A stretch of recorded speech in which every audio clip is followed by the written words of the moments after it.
It seems like Rory McIlroy may be the X factor here, though, guys, right? I mean, what Rory McIlroy, what version of him comes back may determine the relevance of the Europeans. What do you think, Pharrell? Well, I think something that the Bamberger is alluding to, like life happens. And Rory, we thought was going to be focused in that way. But like, you know, he's gotten married. He's gotten ultra rich. He's got a foundation now. He's sort of like become Tiger before Tiger got there. You know, we saw Tiger progress into like having his own tournaments and the foundation.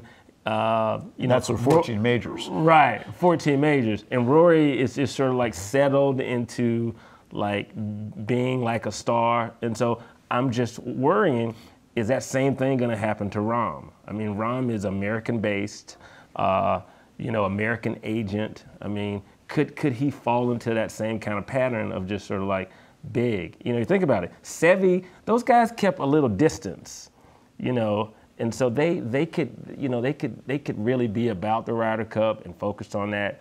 And so I'm not like, what we've seen is this sort of Americanization of like European golfers. Interesting take. Yeah, I don't agree. I think Rory is so talented, and even if the putting's a little off from time to time, I think he's a total thoroughbred, and I think he lives for winning. And even with the down period, and it's been a while since he's won a major, I don't see him staying down for long. Yeah, I agree. If he comes back, I think there's a gap. Not only on the European Tour, Michael. I think when Rory McIlroy is at his top of his game, there is a gap on the PGA Tour. I think he's that much better than some of the guys that we see right now. We just have not seen it in the last few years.